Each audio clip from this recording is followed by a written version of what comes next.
Hello guys, welcome to my YouTube channel. आज हम start करेंगे क्लास 10 की कन्यादान पोएम। तो उसका पहला पद है कि कितना प्रामाणिक था उसका दुख लड़की को दान में देते वक्त, जैसे वही उसकी अंतिम पूंजी हो।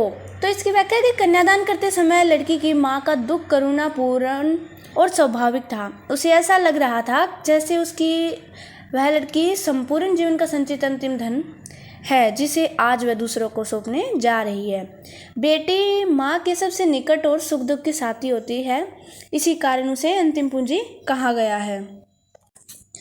आगे है कि लड़की अभी सयानी नहीं थी, अभी इतनी भोली सरल थी कि उसे सुख का आभास तो होता था लेकिन दुख बाँचना नहीं आता था।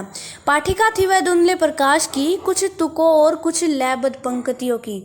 तो इसकी व्याख्या कि माँ की दृष्टि में लड़की अभी समझदार नहीं हुई थी, वह अभी इतनी भोली और सरल थी कि जीवन में आने वाले दुखों का तो अनुभव कर सकती थी, लेकिन दुखों को पढ़ना सहन करना उसे नहीं आता था। वह कम रोशनी में पढ़ने वाली पाठिका के समान थी। उसे सामाजिक और पारिवारिक जीवन का कोई विशेष ज्ञान नहीं था। उसे थोड़ा बहुत स्त्री के परंपरागत जीवन और बंधी बधाई परिपाटी का ज्ञान था। अब हम अगला पद स्टार्ट करेंगे। अगला पद है कि माँ ने कहा, पानी में झाँक कर अपने चेहरे पर मत रीझना। आग रोटियां सेकने के लिए है, जलने के लिए नहीं। अस्त्र और आभूषण शाब्दिक भ्रमों की तरह बंधन है स्त्री जीवन के। तो इसकी व्याख्या है कि माँ ने अपनी बेटी से कहा कि तुम अपने शरीर को कोमलता और सुंदरता को देखकर मन ही मन खुश मत होना।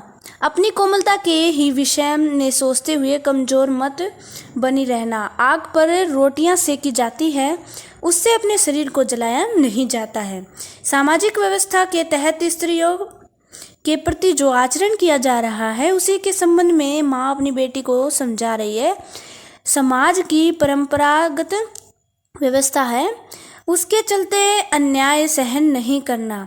जिस प्रकार मनुष्य शब्दों के भ्रम के बंधन में बंधा रहता, ठीक उसी प्रकार स्त्री का जीवन कपड़ों और गहनों के आधार पर संबंधों में बंधा रहता है।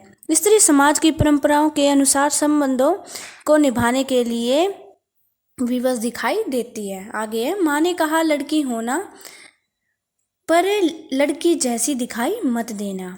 इसकी है कि माँ बेटी को समझाते हुए कहती है कि तुम लड़कियों जैसी कोमलता, सौम्यता, आदर्शों और संस्कारों का तो पालन अवश्य करना, किंतु लड़कियों जैसी दुर्बलता, कमजोर और स्त्री के लिए निर्धारित परंपरागत आदर्शों को न अपनाने की शिक्षा देती है।